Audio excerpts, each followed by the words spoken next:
दोस्तों नमस्कार। दोस्तों आज हम बात कर रहे हैं what is the difference between the interpretation and construction. Interpretation की व्याख्या हम पहले भी कर चुके हैं, दोबारा से फिर थोड़ा डिस्कस कर लेते हैं।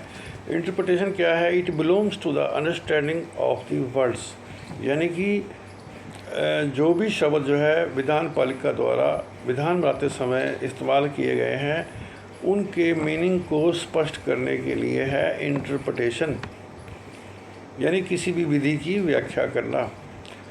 जो कंस्ट्रक्शन है वो क्या है? It belongs to the conclusion, यानी जो भी कानून या विधि बनाई गई है उसका निष्कर्ष क्या निकलता है, यानी ये कहना क्या चाहते हैं। जो भी विधान पालिका है वो उसका मतलब वो कानून बना के जो है वो कहना क्या चाहते हैं सही मायनों में। और नंबर 2 आ जाता है इंटरप्रिटेशन के अंदर जो है वर्ड्स इंटेंशन ऑफ लेजिस्लेटर्स, यानी कि जो भी शब्द बोले गए हैं उसमें जो विधान पालिका है या कानून बनाने वाले जो लोग हैं उनकी इंटेंशन क्या है, उनकी मंशा क्या है, क्या वो चाहते हैं। क्या वो ऐसे इस तरह का कानून पास करना चाहते हैं कि जिसका जो नागरिकों के अधिकारों का हनन करता हो या फिर नागरिकों के फ़ायदे की बात हो। तो ये जो कोर्ट है वो उसका काम होता है इसको इंटरप्रेट करना, व्याख्या करना, देखना खोल खोल के कि ये कहना क्या चाहते हैं।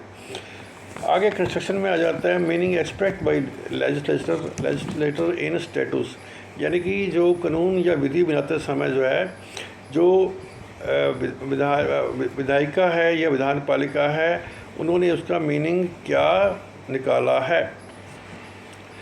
नंबर 3 आ जाता है इंटरप्रिटेशन के अंदर सब्जेक्टिव एनालिसिस, यानी कि ये सब्जेक्ट का विश्लेषण करता है।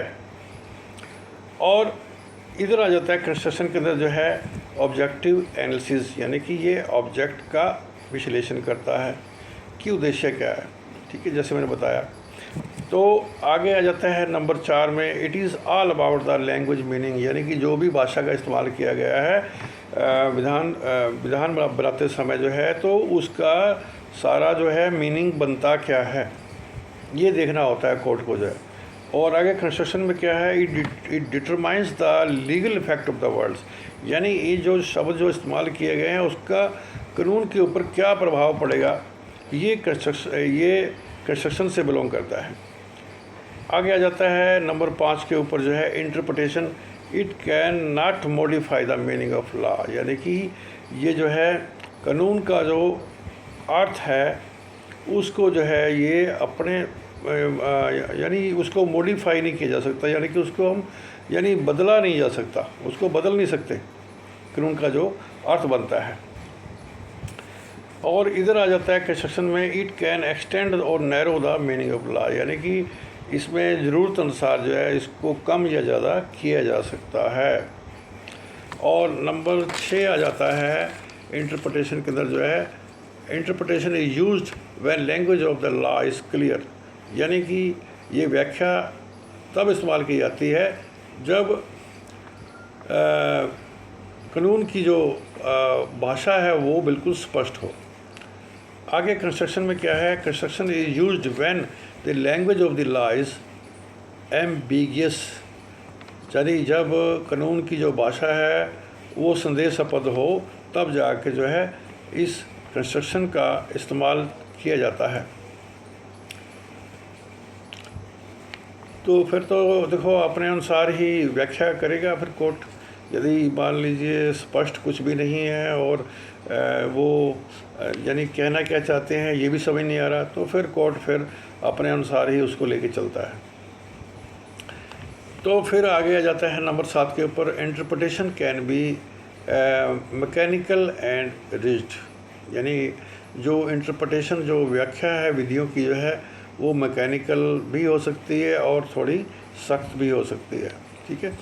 और आगे कंस्ट्रक्शन में क्या आ जाता है? It allows flexibility and the adoptability, यानी कि इसमें जो है काफ़ी जो है फ्लेक्सिबिलिटी रहती है, यानी थोड़ा बहुत ऊपर नीचे इसको किया जा सकता है। ताकि जो है सभी लोग उसको स्वीकार कर सकें, यानी कि वो विधान पालिका जो विधान बना रही है वो भी स्वीकार करे और लोग भी स्वीकार करें। इस प्रकार से इसको जो है थोड़ा बहुत ऊपर नीचे कर दिया जाता है ताकि सभी के हित की बात हो। तो दोस्तों, उम्मीद है कि मेरा ये हिंदी और इंग्लिश वर्सन आपको अच्छे से समझ में आया होगा। धन्यवाद दोस्तों।